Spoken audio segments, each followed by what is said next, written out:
Hey Toby Dog, we got a special video for everybody today. Come on out, buddy. Yes, that's right. Today is one of those 360-degree view days. I'm using a very special camera here to capture the video. It captures everything that's happening in 360 degrees. If you're watching this video on your computer, you can actually use your mouse or your arrow keys to move around. If you're watching this video on your phone or like a tablet, you can actually pick it up, move it around and do stuff like that. And for the very best experience, if you watch this on like a VR headset, like an Oculus or any other sort of headset, you are going to get a completely immersive experience, and you'll be able to see up close what my world looks like and experience a very different part of our farm.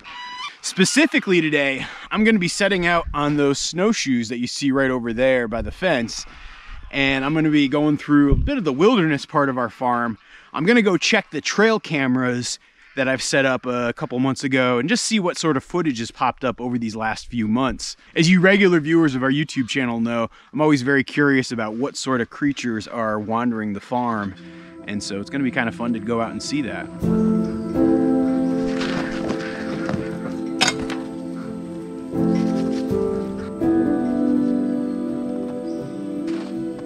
Come on, Toby.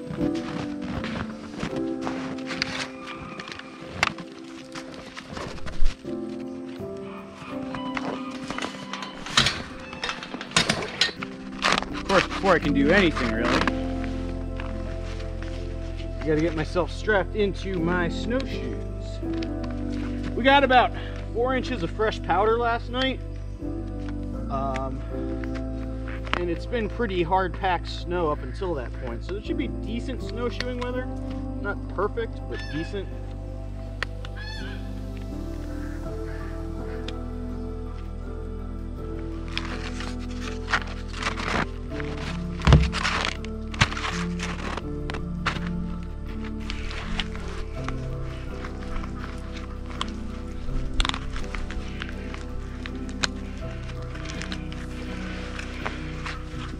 There we go. We are all ready to go.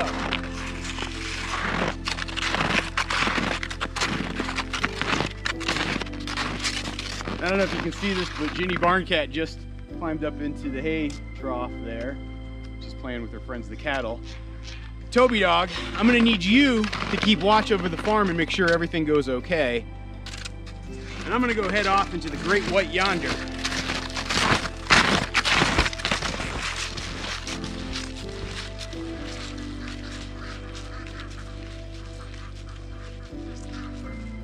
I always think it's interesting to look at my farm from outside the fence.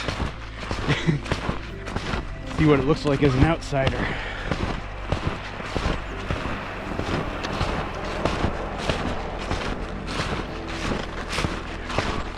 You know, given that it's winter, I'm starting to make plans for various parts of the farm. So for example, just over here, you can see up in this spot,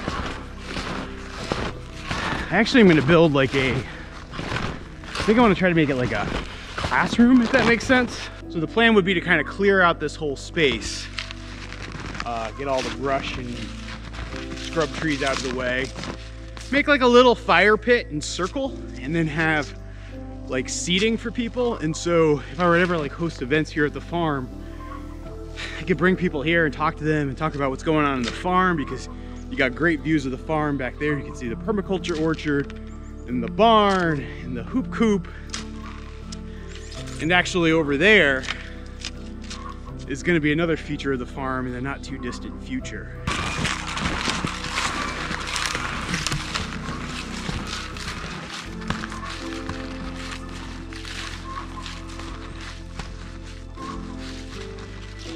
Just to give you a sense of orientation of where you're looking, right there is our permaculture pasture. It's where the ducks and geese and Toby all live. We got our permaculture orchard, which has about 600 baby trees growing over there. And then we have this like old grown-in scrub pasture that's over here. So it's not too far from the main part of the farm, but it gives me a little bit more space. As you guys know, I've been keeping my cattle in the barn this winter, It really seems like they haven't needed it. They spend most of their time outside the barn.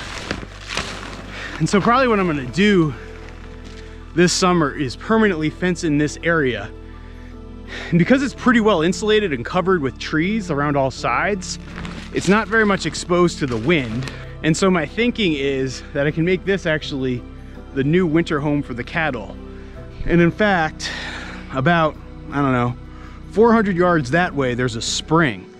And so I could even get their water flowing out to here from that spring. And if I keep it perpetually moving, I won't need to have electricity. And so I could easily get water to this spot too for the winter. And so the idea would be I open up like a hole in the fence, like pretty much right there, and make a gate. And I let the cattle come in and out of that gate. Like I put them out here in the winter, like probably like, you know, November-ish time period, or at least whenever I run out of grass for them to graze and I can't get them water. And I just let them start to go to town on this area. And I add hay bales on the regular. Oof, it's kind of warm. And I add hay bales on the regular. And yeah, I just come out here and feed them and do my thing. And you know, I have to come out here every day to check on them and make sure they're okay. There is a stream down that way, so I need to do proper fencing so they can't get access to the stream and spoil it with their manure and that sort of thing. But overall, it feels like a pretty darn good winter solution for the cattle for next year. And I could easily support a herd of, I don't know, 20 or 30 animals in this space. Like right now, I only have 5 cattle, and you know, the space I have is just right for them. I don't feel like I could get really any more. Maybe a 6 one could fit and it'd be okay, but not much more. And here, they could take a lot more space. And you know, I'd come in with the tractor to clear the manure, and you know, ultimately would probably put some cover crops in the spring when they leave this area, let those cover crops grow, let them come back and eat the cover crops, and let that be an ongoing cycle of how I take care of my winter cattle for at least the next several years. I don't know if you noticed this, but Toby Dog has made a trail, a pretty well-worn trail, all the way around the perimeter of the permaculture orchard. You know, part of his instincts show him that he sees this as a personal duty to go around the farm and like make sure he has control of this land. He will pee and poop all along the border, protecting the property from any sort of potential intruders. And actually, I think I saw some tracks just back here a little ways. Some sort of animal, and they're too old for me to be able to tell what it was, but some sort of animal was just probably walking through here, came up through that clearing, and was walking around. But as soon as it gets to this fence and Toby Dog is alerted, and he probably comes out here and barks, and it probably also picks up the scent of his territory markings. That's how that animal knows not to come too close. And so what you're going to see is not much animal activity right here around the farm, but the further out we get, you'll start to see a lot of it.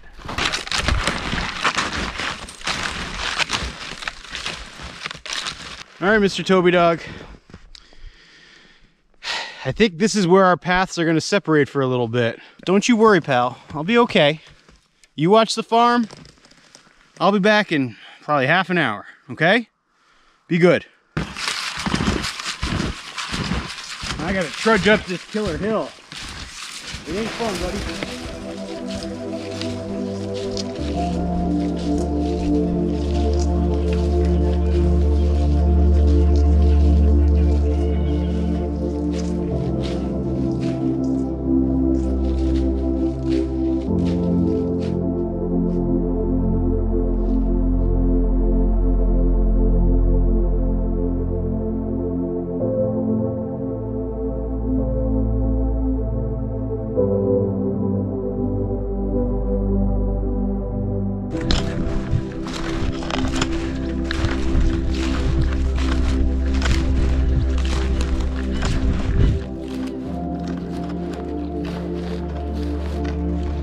I don't know if you guys can see it. There's more tracks over there. Tracks are a bit too old to be able to tell what they are. My guess would be either deer or coyote. Probably deer, based on the spacing. and the depth. Huh, would you look at that? You guys see that? Here, let me get out of the way. See it. Before I move you closer. You see that pattern of little indentations and footsteps all over the place in here? Again, they're too old to tell, but you can just tell that this is a high traffic wildlife area. You know, a lot of time in the summer months, I'll put cameras out here. Even in the fall and winter too, I'll put cameras out here. And it's amazing the number of animals I've seen right in this spot.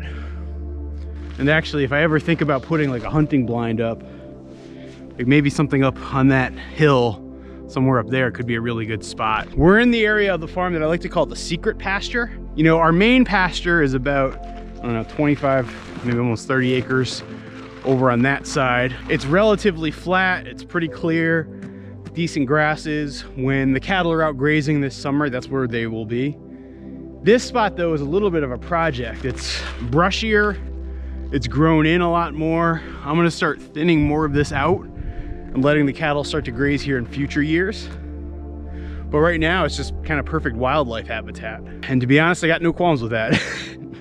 You know, that's where having a farm, I feel like, is about balancing your animals and your farm and your economics with the needs of the landscape and the wildlife around you. And so I feel like this area right here is a part of our farm as much as the barn is, even though I have to treat it and manage it very differently. But yeah, if you zoom back and look at this from the sky, you can see just how this is like an intersection point where it's like the animal superhighway where they're coming and going. And after I get these cameras and put some fresh batteries and fresh cards in, I'll probably come back out here in a few days and set the cameras up back in this spot here, because wow, I'm just seeing a ton of traffic right now, and that's pretty cool to me.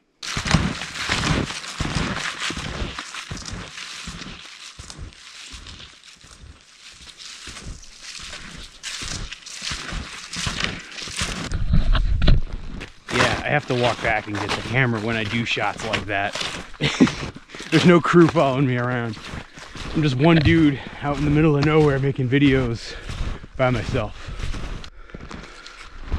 All right, so I'm gonna make a reasonable guess that that's either a coyote or a bobcat track right there.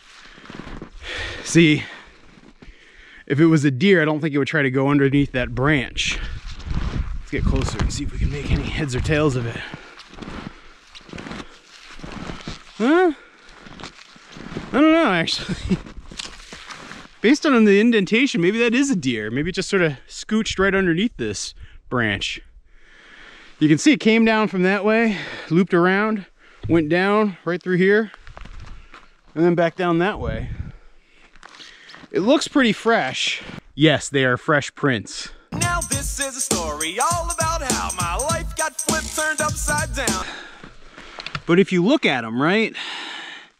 See how there's the heavier, deeper indentation? That would suggest a hoof to me, rather than like a paw print, which would be more splayed out. I don't know. I guess my guess would be deer on this one, so I stand corrected. You know, if it was a bobcat or a coyote, it wouldn't look like that, even though I'm surprised that like it's decided to actually sneak underneath this branch like that. Trying to figure nature out is sometimes so tricky.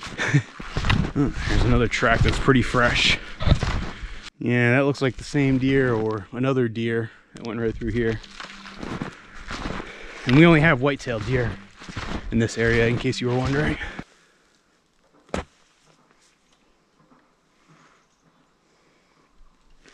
guys ever wonder what you look like as the camera?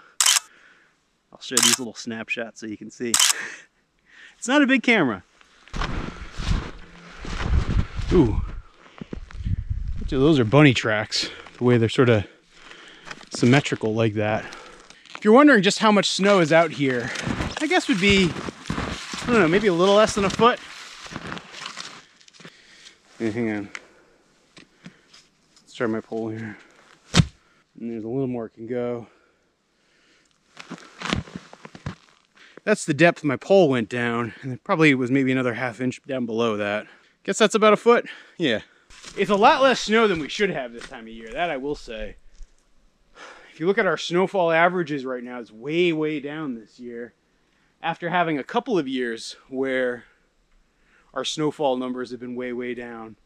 And yeah, I absolutely believe climate change, and I believe that it's getting warmer in our winters, and we're getting less precipitation in this area than we traditionally got.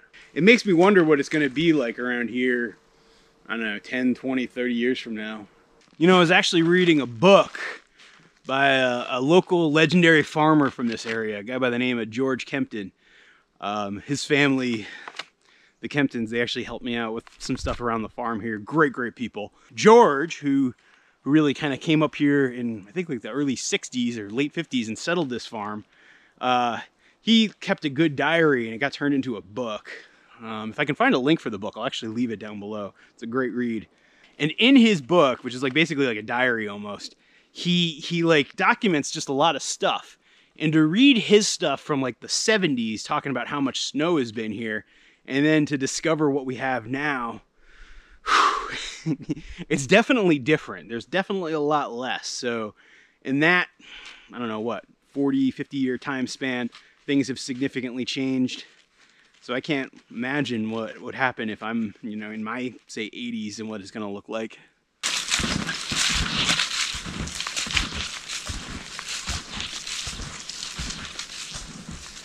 That's definitely deer right here. See how it has that little lobe like that? It's definitely a hoof print.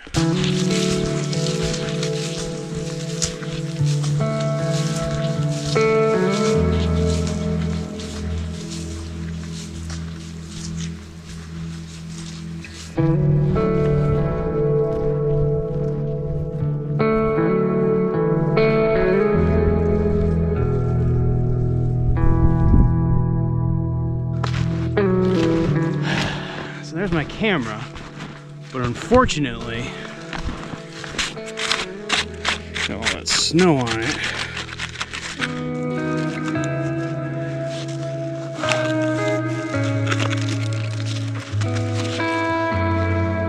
Now we'll go get more cameras.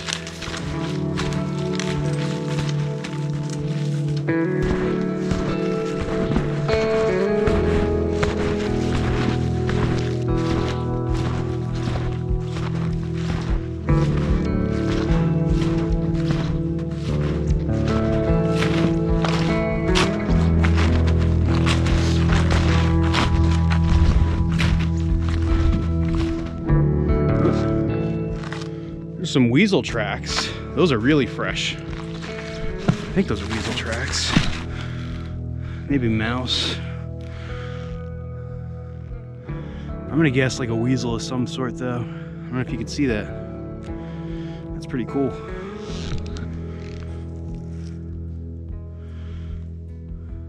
Oh, that's not good. So this one was solar powered. But unfortunately, looks like the solar panel is covered in ice and snow. This camera's probably dead too. Wonder how much footage we got before it died.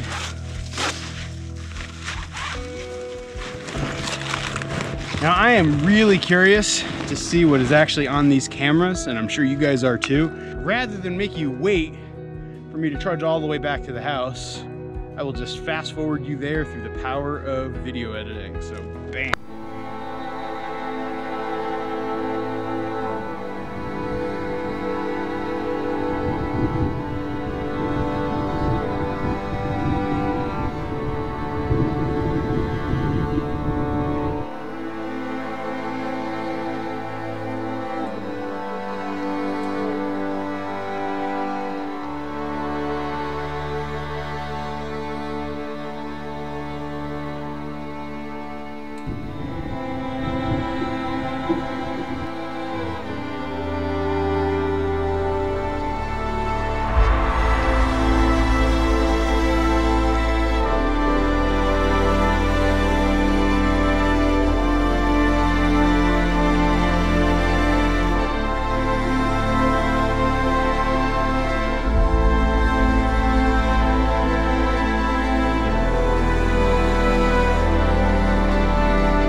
Hey, buddy.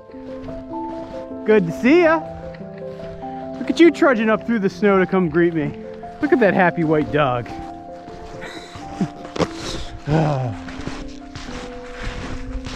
It's always nice returning to that kind of a greeting. Well, I hope you guys have enjoyed this adventure here on the farm. If you're curious more about the wilderness and wildlife here on our farm, I'll leave a playlist of some of our best wildlife videos over the years. Yeah, we got a lot of them at this point. Thanks for watching.